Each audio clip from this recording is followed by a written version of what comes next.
10.10 का टॉपिक है न्यूटन के शीतलन का नियम।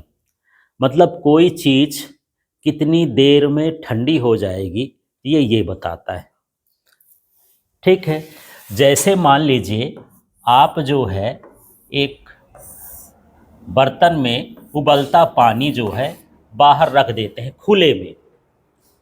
ठीक है, तो ये कितनी देर में ठंडा हो जाएगा ये हमको पता चलता है किससे? न्यूटन के शीतलन के नियम से। यहाँ तो हम इसका ज़्यादा उपयोग नहीं समझते हैं, लेकिन कई बार ऐसे होता है जहाँ लोहा की फैक्ट्री होती है, जहाँ पर तांबा बनता है, जहाँ पर मान लीजिए एल्युमिनियम बनता है, तो वहाँ पर धातु को पिघलाया जाता है। और पिघलाने के बाद यदि हम उसको खाली छोड़ देंगे तो पता चला 4 दिन में 5 दिन में ठंडा हो रहा है, तो उसको ठंडे पानी में या कूलिंग एजेंट में डाल करके ठंडा करते हैं। ठीक है, तो उनको कैसे पता हो जाएगा कि कितने देर में ये बिल्कुल ठंडा हो जाएगा, नॉर्मल टेम्परेचर का हो जाएगा? तो वो कौन सा नियम लगाते हैं? न्यूटन के शीतलन का नियम। इससे उनको ये पता चलता है कि कितने देर में कोई पदार्थ कितना ठंडा हो जाएगा। या ठंडा करना है तो हम क्या करें कि जल्दी ठंडा हो। ठीक, तो यहाँ पहले इनका मतलब समझते हैं। ये डी क्यू का मतलब है ऊष्मा, है ना, और डी टी का मतलब है समय। ठीक, इसको दर भी बोलते हैं। यदि मैं यहाँ माइनस लगा दूं तो ये हो जाएगा ऊष्मा हानि की दर। इसका नाम क्या हो जाएगा? ऊष्मा हानि। ये डी क्यू का मतलब हो गया ऊष्मा, माइनस का मतलब हो गया हानि, और डी टी का मतलब क्या हो गया? दर। तो इसका पूरा नाम क्या हो गया? ऊष्मा हानि की दर। ठीक है, फिर ये है वस्तु के ताप, और दूसरा जो T2 है ये है परिवेश के ताप के अंतर के समानुपाती होता है। अब सीधा सीधा पढ़ देते हैं, देखो क्या हो जाएगा? ऊष्मा हानि की दर वस्तु के ताप और परिवेश के ताप के अंतर के समानुपाती होता है। मतलब ये कहता है कि वस्तु के ताप में और परिवेश के ताप में जितना ज़्यादा अंतर होगा ऊष्मा जल्दी जल्दी उसकी खर्च होगी, बेकार में जाएगी, खाली होगी, माने वो वस्तु क्या हो जाएगी? ठंडी हो जाएगी। जैसे मान के चलो यहाँ पर 100 डिग्री सेल्सियस का पानी है और बाहर का जो मौसम है, परिवेश का जो ताप है वो 20 डिग्री सेल्सियस है। इसमें जो बड़ा ताप होता है वो T1 है और जो छोटा ताप होता है वो क्या है? T2 है। अब मैं दूसरा बर्तन लेता हूँ, इसमें भी मैं पानी ही रखता हूँ, लेकिन ये पानी को मैं उबलता वाला रखा हूँ, ये वाले पानी को मैं कैसे रखा हूँ? गर्म पर रखा हूँ, है ना। तो मान के चलो कि ये गर्म कितना है? ये गर्म है 60 डिग्री सेल्सियस। ये कितना गर्म है? 60 डिग्री सेल्सियस। तो T1 का मान ये 60 है और T2 का मान यहाँ पर कितना है? 20 ही है। अब मैं पूछना चाहता हूँ इन दोनों पानी में कौन जल्दी ठंडा होगा? किसको कम समय लगेगा ठंडा होने में? उबलते पानी में। कैसे जान गए? न्यूटन का नियम ये कहता है कि जिनके तापों का अंतर ज़्यादा होगा वो जल्दी ठंडा होगा। ठीक है, तो यहाँ पर 100 है और यहाँ पर कितना है? 20 है, तो घटाओगे कितना अंतर आया? 80 डिग्री सेल्सियस का। इसमें अंतर देखो, इसमें कितना है? 40 डिग्री सेल्सियस का। मतलब ये भी ठंडा होगा, ये भी ठंडा होगा, पर ये धीरे धीरे ठंडा होगा और वो जल्दी से ठंडा होगा, ये कहता है। ठीक है, तो जैसे मान लो लोहा है और लोहे को मुझे ठंडा करना है ज़्यादा, तो तापांतर रखना चाहिए। जैसे मान के चलो यदि मैं ऐसे करूं कि यहाँ पर जो है ये 4 डिग्री सेल्सियस में पानी है और दूसरा जो है यहाँ पर ये है, ये मान के चलो कि 30 डिग्री सेल्सियस में पानी है, और मैं एक लोहे को गर्म किया तो यहाँ पर जो लोहा की छड़ है ना, ये छड़ है, ये 300 डिग्री सेल्सियस में है, और यहाँ भी लोहे की छड़ है, ये भी कितना है? 300 डिग्री सेल्सियस में। किसमें डालूंगा तो जल्दी ठंडा होगा? इस लोहे की छड़ को मुझे ठंडा करना है, इसमें डालूंगा तो जल्दी ठंडा होगा कि इसमें डालूंगा तो जल्दी ठंडा होगा? 4 डिग्री सेल्सियस में। कैसे जान गए? हाँ, इसके ताप का अंतर निकालो तो कितना हो जाएगा? 300 में 4 घटाओ तो कितना हो गया? 296 डिग्री सेल्सियस, और इसमें घटाओगे तो कितना हुआ 270 डिग्री सेल्सियस। इसमें ज़्यादा अंतर है ना, इसलिए ये वाला इसमें यदि डालोगे तो ये जल्दी ठंडा हो जाएगा और ये कम ठंडा होगा। अब दूसरा एग्जाम्पल लेता हूं, भला आपके क्या समझ में आया। अब मेरे पास यहाँ 30 डिग्री सेल्सियस में पानी है, यहाँ लोहे की छड़ है जिसका मान 300 डिग्री सेल्सियस है, यहाँ पर 4 डिग्री सेल्सियस में पानी है, और यहाँ जो लोहा है उसका जो ताप है वो कितना है 200 डिग्री सेल्सियस। ये भी लोहा गर्म है पर 300 डिग्री सेल्सियस पर गर्म है, ये भी लोहा गर्म है पर 200 डिग्री सेल्सियस में गर्म है। इसको हम डाल रहे हैं 30 डिग्री सेल्सियस के पानी में, इसको हम डाल रहे हैं 4 डिग्री सेल्सियस में पानी में, कौन जल्दी ठंडा हो? अच्छा, अब इसमें सोच में पड़ गए तो पहले उनको घटाओ ना, है ना। 300 में 30 घटाएंगे कितना अंतर आया? 270 का अंतर आ गया। इसमें 200 में 4 घटाओगे तो कितना आ गया? 196 का। अंतर किसमें ज्यादा है? इस वाले में। जिसमें ज्यादा अंतर होगा ना वो जल्दी ठंडा होगा। भले ठंडे पानी में डाल रहे हो, सोचेंगे नहीं अरे इसमें ठंडे पानी में डाल रहे हैं तो ये जल्दी ना ठंडा आ जाएगा। ऐसे नहीं देखना है, उनका अंतर देखना है। ठीक है, समझ में आ गया? तो इस तरह से न्यूटन का नियम जो है, यहां पर फिर से मैं रिपीट कर देता हूं, इसका शब्द कैसे बनाएंगे। ये सूत्र बोलता है इसी से शब्द बनाना है। डी क्यू का मतलब भी क्या बताया? उष्मा। माइनस का मतलब है हानि, माने उसमें कमी होना, और डी टी का मतलब क्या है? दर। तो इसका पूरा नाम हो गया उष्मा हानि की दर। ठीक है, क्लियर हो गया। T1 का मतलब है वस्तु का ताप, जिसे हमको ठंडा करना है, जिसको हमको ठंडा करना है उसका ताप। और यहाँ ये जो T2 है ये परिवेश का ताप। ठीक है, तो यहाँ पर क्या बोलोगे? ऊष्मा हानि की दर, फिर इसका नाम वस्तु के ताप, फिर इसका नाम परिवेश के ताप, फिर इसके नाम अंतर के, फिर इसके नाम समानुपाती होता है। ठीक है, मान लो गर्मी का मौसम है और हम दूध को उबाले, है ना। अब कोई लड़का बोलता है कि भैया हमको दो, जल्दी दो, चिल्लाने लगते हैं, छोटे छोटे लड़के तो हैं, है ना। तो उस समय गर्मी में जल्दी ठंडा होगा कि ठंडी में जल्दी ठंडा होगा? है ना। क्यों ऐसा हो गया? इस नियम के हिसाब से बताओ। तो ये हो गया, मान लो उबलता हुआ दूध, इसका मान लेते हैं कि ये 100 डिग्री सेल्सियस का ताप रखता है जब उबलता है।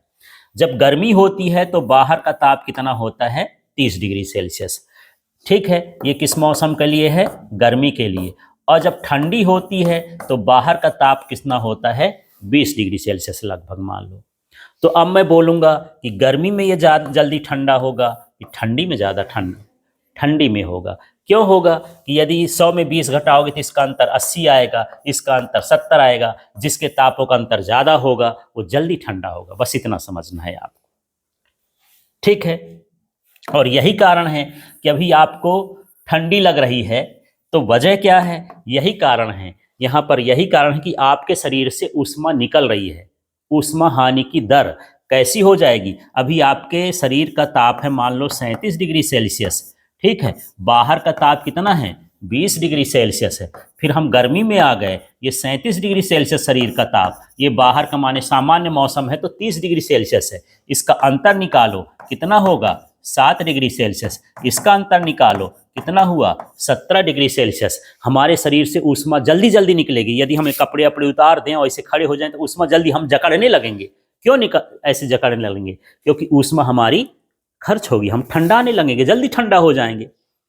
ठीक। और गर्मी में थोड़ा ये इतना है, इतने का अंतर है, धीरे धीरे निकलती रहेगी, तब तक शरीर में बनता भी रहता है।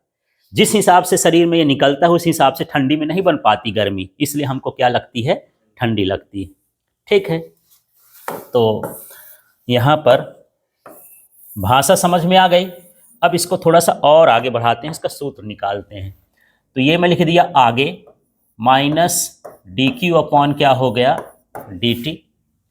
ठीक है, ये समानुपाती का चिन्ह हटता है तो कोई नीतांक आएगा, ये हो गया के, स्मॉल के लिख दिया हूँ, T1 माइनस T2।